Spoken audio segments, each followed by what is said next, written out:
আসসালামু আলাইকুম। আশা করি তোমরা সকলে ভালো আছো।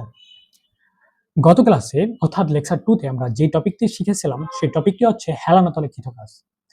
হেলানো তলে কৃতকাজের কোনো ম্যাথ করা হয়েছিল না। আজকের ক্লাসে অর্থাৎ লেকচার 2.1 এ আমরা হেলানো তলে কৃতকাজের একটি ম্যাথ দেখব। ম্যাথ করে আমরা পুরোপুরি বেসিকটা একটু ক্লিয়ার করে নেব। ওকে, তাহলে আমরা চলো ম্যাথে চলে যাই। দেখো, প্রথমে একটা ম্যাথ আছে যেটা হচ্ছে রাজশাহী বোর্ড 21 সালে এসেছিল। এখন দেখো কি বলেছে উদ্দীপকে, একটি দালানের ছাদের সাথে দুটি মই লাগানো হচ্ছে। একটি মই এর দৈর্ঘ্য 5 মিটার এবং আনুভূমিকের সাথে 60 ডিগ্রি কোণ করে রয়েছে। দ্বিতীয় মইটির দৈর্ঘ্য 6 মিটার, এটি আনুভূমিকের সাথে 46.2 ডিগ্রি কোণ করে রয়েছে। দুজন নির্মাণ শ্রমিক উভয়ে 20 কেজি বোঝা নিয়ে মিনিটে ভিন্ন ভিন্ন মই ব্যবহার করে ছাদে উঠতে পারেন। প্রথম মই বেয়ে যিনি উঠেন তার ভর 60 কেজি এবং দ্বিতীয় মই বেয়ে যিনি উঠেন তার ভর হচ্ছে 70 কেজি। এখন প্রশ্ন বলেছে প্রথম শ্রমিকের ক্ষেত্রে ছাদে ওঠার জন্য সম্পাদিত কাজ পরিমাণ নির্ণয় করো। ওকে, প্রথম জনটা হচ্ছে একটা বিল্ডিং, মনে করো এই একটা বিল্ডিং, ধরে নাও একটা বিল্ডিং। এই বিল্ডিংটা সাথে একটা আনুভূমিক মানে একটা মই লাগানো আছে। আমার মইটা একটু ব্যাখ্যা হয়ে গেছে। ওকে, দেখো সেটা হচ্ছে 5 মিটার, মইটা কত 5 মিটার। আনুভূমিকের সাথে কত ডিগ্রি কোণ করে আছে? আনুভূমিকের সাথে 60 ডিগ্রি কোণ করে আছে। ঠিক আছে, এই যে এটা হচ্ছে 60 ডিগ্রি কোণ করে আছে। এখন দেখো টোটাল ভরটা কত, তাহলে লোকটার টোটাল ভর, তার নিজস্ব ভর তো 60 কেজি এবং আরো 20 কেজি নিচ্ছে, তাহলে টোটাল 80 কেজি ভরে একটা লোক, মানে 80 কেজি ভরে একটা লোক। এখন দেখো এই মনে করো এই যে এখানে একটা 80 কেজি ভরের লোক আছে, এটাই মনে করো একটা মানুষ ধরে নাও, তাহলে তার ভরটা অলওয়েজ তো নিচের দিকে কাজ করবে, তাহলে এটা কত এমজি। এখন এই বরাবর একটা বলছে না যে লম্ব বরাবর একবারে রিভার্স বল কাজ করবে, এটা হচ্ছে আর। তাহলে পিছনের দিকে বর্ধিত করো, বর্ধিত করলে এই যে এখানে যে থিটা কোণ উৎপন্ন করছে এটাও সেই থিটা কোণ উৎপন্ন করবে, সেটা কত এমজি কস থিটা। আর এইদিকে একটা বল কাজ করবে, তাই না, সেটা হচ্ছে কত এমজি সাইন থিটা। ব্যাপারটা বুঝছো?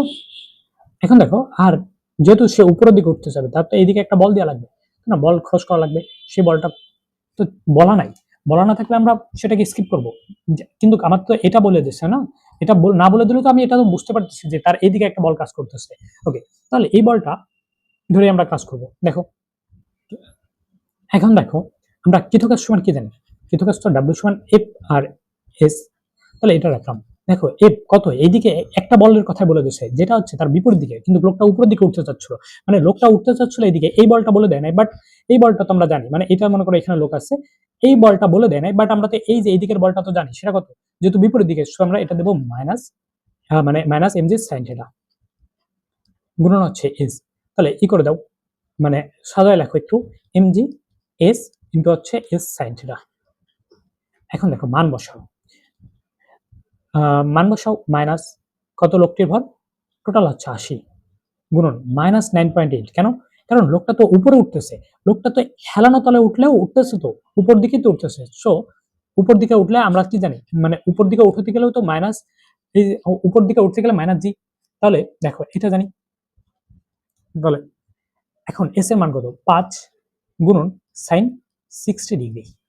এখন এই মানটা কত আমি একটু ক্যালকুলেশন করে তোমাদেরকে জানাচ্ছি।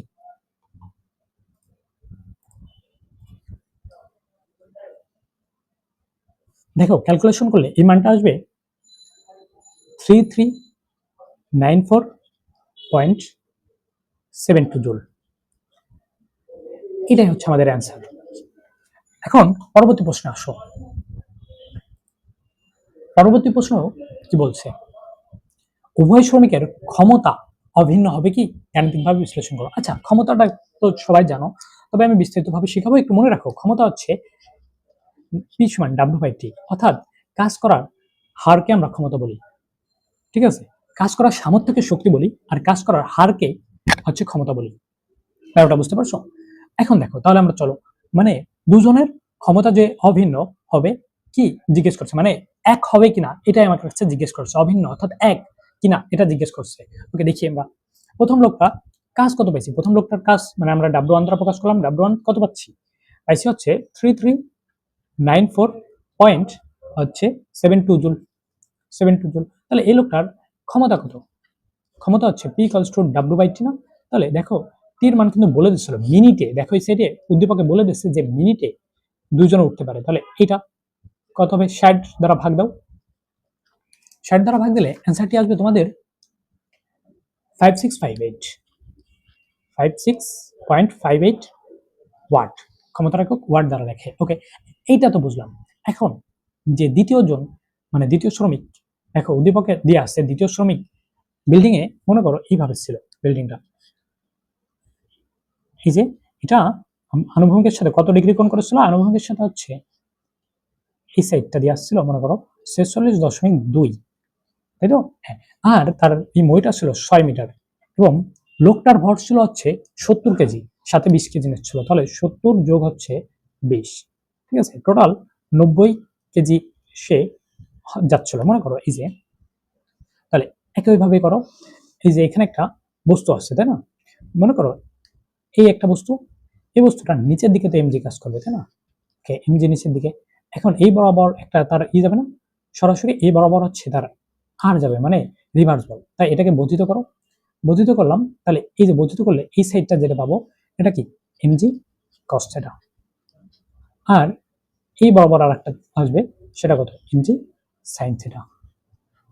এখন দেখো তার উঠতে গেলে তো এইদিকে একটা মানে বল দেবে, বল লাগবে, সেই বলটা বলে দেয় নাই। তাহলে আমরা না বলে দিলে সেটা স্কিপ রেখে যে বলটা সক্রিয় আছে সেই বলটা নিয়ে কাজ করবো। এই বলটা সক্রিয় আছে মানে এমজি সাইন থিটা। তাহলে আমরা এইটা দিয়ে আমরা কৃতকষ্ট বের করবো।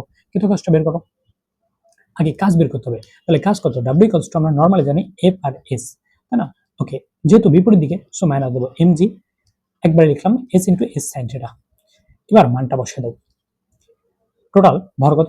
90 এবং g মাইনাস আকারে লিখতে হবে -9.8, S কত? 6 এবং সাইন কত? 46.2। এখন এটা যদি ক্যালকুলেশন করি অ্যান্সার আসবে কত? আমি তোমাকে একটু করে জানাচ্ছি, দাঁড়াও। এটা ক্যালকুলেশন করলে অ্যান্সারটা আসে 3819.06 জুল। এখন এটা হচ্ছে আমার কিছু কাজ পেয়েছি তাই তো, কিন্তু আমার তো ক্ষমতা দেখতে হবে যে ক্ষমতা এক কিনা। তাহলে ক্ষমতা এই সেটটাই করতেছে আমি, দেখো এটা একটু এরকম নিয়ে নাও যেটা এখানে করতেছে P = W/T। তাহলে দেখো এটা দিয়ে আছে কত?